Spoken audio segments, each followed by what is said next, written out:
अस्सलाम वालेकुम फ्रेंड्स, कैसे हैं आप? उम्मीद है आप सब लोग जो है वो बिल्कुल फिट-फाट होंगे, बिल्कुल जो है वो आप खैरियत से होंगे।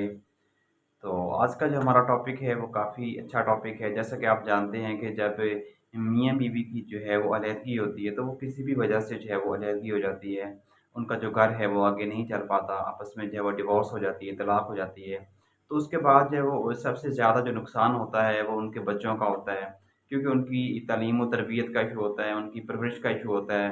तो फिर समझ नहीं आ रही होती कि वो बच्चे हैं जो वो किसके पास रहेंगे, वो फिर अच्छी तरह से जो है वो तालीम हासिल नहीं कर सकते। यानी कि सबसे जो बड़ा इश्यू पैदा हो जाता है वो बच्चों का इश्यू होता है। लेकिन अब यहाँ पे सवाल ये पैदा होता है कि जब मियाँ-बीवी की अलहदगी हो जाती है, तो उसके बाद जो है बच्चों का ज़्यादा जो राइट है वो किसका होता है कि वो किसके पास जो है वो नाबालिग यानी कि चाहे वो बच्चा है या बच्ची है, वो किसके पास रहेंगे। तो बेसिकली अगर देखा जाए तो हमारे पाकिस्तानी कवानीन के मुताबिक मोस्टली जो राइट होता है वो माँ का होता है कि जो नाबालिग यानी कि बचगान होते हैं, चाहे वो बच्चा है या बच्ची है, वो मोस्टली जो है वो अपनी माँ के पास ही रहते हैं।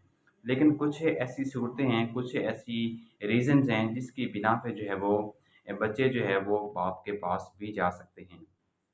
आज हम आपके साथ वो चंद ऐसी रीज़न जो है वो आपके साथ शेयर करेंगे कि बाप जो है वो किस रीज़न्स की, किस वजूहात की बिना पे बच्चों को जो है वो उनकी जो कस्टडी है वो अपने पास ले सकता है।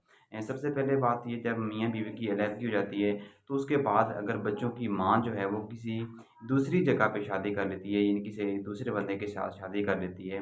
लेकिन अगर जो वो शख़्स है वो उनकी यानी कि बच्चों के साथ उस बंदे का कोई भी ब्लड रिलेशन नहीं है, तो यानी कि वो फैमिली से बाहर है, यानी कि आउट ऑफ फैमिली अगर उस औरत ने शादी की है, तो फिर उसके बच्चे की तरबियत का इशू होता है। तो फिर अदालत ये समझती है कि ये जो बच्चे हैं अब ये दोबारा यानी कि उस साबका यानी कि उस शौहर के बाप को जो है वो यानी कि दे दिए जाएँ। उन बच्चों के बाप को यानी कि बच्चों का जो साबका बाप है, जो हकीकी बाप है, उसको फिर जो है वो उनके हवाले जो है वो कर देती है। या तो फिर ये देखा जाता है कि जो औरत है उसका जो चाल-चलन है वो ठीक नहीं है। यानी कि वो कुछ ऐसी यानी कि उसमें कैरेक्टरलेस रीज़न्स जो है वो क्रिएट हो गई हैं कि उनकी जो इफ़ेक्ट है वो उनके बच्चों के ऊपर पड़ सकता है। बच्चों की जो तरबियत है वो ठीक तरह से नहीं होगी, उनकी तरबियत में जो है वो खलल पड़ सकता है। तो फिर अदालत ये समझती है कि वो बच्चों को जो है वो बाप के हवाले कर दिया जाए।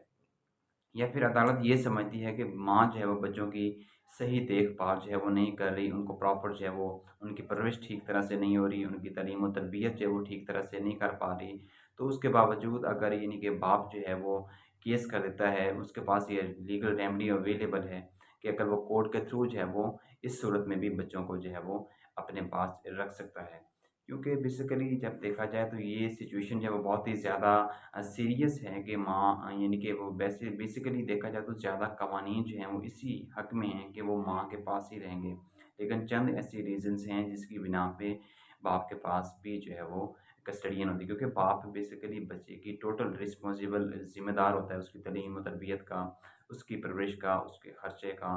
क्योंकि मैंने आपको लास्ट वीडियो में भी ये बताया था कि बेसिकली मोस्टली जब यानी कि बच्चा पैदा होता है, अगर बेटा है तो 18 साल तक जो है वो बाप खर्चा प्रोवाइड करने का पाबंद है। अगर बेटी है तो वो जब तक उसकी शादी नहीं हो जाती, तब तक जो बाप है वो अपनी बेटी की उनके एक्सपेंसेस, उनके अखराजात जो है वो पे करने का पाबंद है।